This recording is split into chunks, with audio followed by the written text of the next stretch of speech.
This is Channel 2 News, coverage you can count on. We're concerned to losing our homes as well as everybody else's, and we want to do our very best to prevent that from happening. The Long Valley fire is now prompting an evacuation advisory in Sutcliffe, and increased fire danger across much of Nevada has firefighters on alert. Fire Watch tops Channel 2 News at 5 o'clock. We're talking about a red flag warning, another one. It went into effect around noon today. It continues until about 8 o'clock tonight. I'm Kristen Remington. And I'm Landon Miller. Thank you for joining us. And we begin with Fire Watch team coverage. Angela Schilling is in the Weather Center tracking our gusty conditions. And then we have Elizabeth Olveda live in the studio with a look at the precautions that we all need to take during high fire danger. Sure, we're seeing a lot of those days this summer, but let's start with Ryan Kennedy live in Sutcliffe near where the Long Valley fire is burning. Ryan, what can you tell us? Well, Kristen, Sutcliffe residents have been asked to be ready to leave their homes. However, at this time, evacuations are not mandatory. Now, in addition to that, just to my right over here, SR 445 is also closed off to the general public. However, it is open up to Sutcliffe residents. Now, the Long Valley fire has really moved a long way since first starting in Doyle, California last week, and firefighters are working hard to make sure no homes are damaged by the flames. And we had a zero home loss during the Virginia complex fire. So our goal for this fire is to have another zero loss of homes. Firefighters have been staged in Sutcliffe since last night and are continuing their protection of homes today. Luckily, the fire has yet to threaten the community, but tonight's red flag warning has crews preparing containment lines around the town in case weather conditions change later this evening. When we start to see the winds pick up like we're experiencing a little bit this afternoon, it really kind of adds new breath to the fire, and that tends to kind of pick it up and move it in the direction where the wind wants to take it.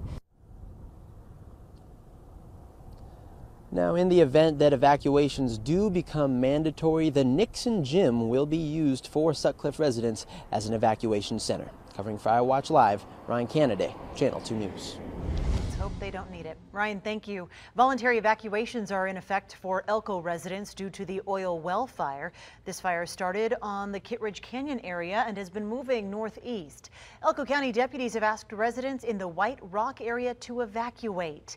I-80 is closed starting at mile marker 301 in Elko, east to the area of Osino. An evacuation center has been set up at the old Elko High School gym on College Avenue. Well, while these wildfires have been keeping first responders busy, really around the clock, officials are asking all of us to do our part too.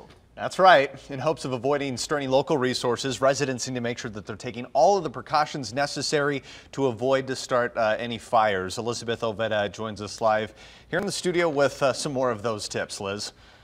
Yeah, Landon, just this afternoon, Sparks Fire Department responded to a backyard house fire on Prospect Avenue in Sparks. Luckily, firefighters were able to get it out quickly and there was little damage done. And while the official cause is still under investigation, witnesses say they did hear and see what might have been fireworks. Fireworks right now are so dangerous. Number one, they're illegal in Washoe County, and they're very, very dangerous because we're in such a dry climate this time of year. And on red flag days, especially like today, high winds mixed with dry heat and cheap grass just make those conditions worse. So they're telling you to cut down any weeds or dry vegetation at least 30 feet out from your house. If you're doing anything in your yard that may produce sparks, that includes barbecuing or even working on your car, clear the area around you. And if you're towing anything with your vehicle, make sure the chains are not dragging on the road, which can create sparks. Also, never throw cigarette butts out of your window. They get lodged in some of the cheat grass that we have or some of the bushes that are all dried out. A cigarette butt is 500 degrees Fahrenheit. It will start a fire. Now, King says residents who live in wildland areas like Nevada, even those in the inner city neighborhoods, are at risk. So have an emergency kit and evacuation plan ready for your family at all times. Covering Fire Watch Live in the studio, Elizabeth Olveda, Channel 2 News. Good advice. Liz, thank you. How long will this red flag warning last? Yeah, a lot of people want to know. And you can even see the wind in Liz's video there. Meteorologist Angela Schilling joins us now in the Weather Center with more on that. And really, Angela, very gusty conditions today, huh?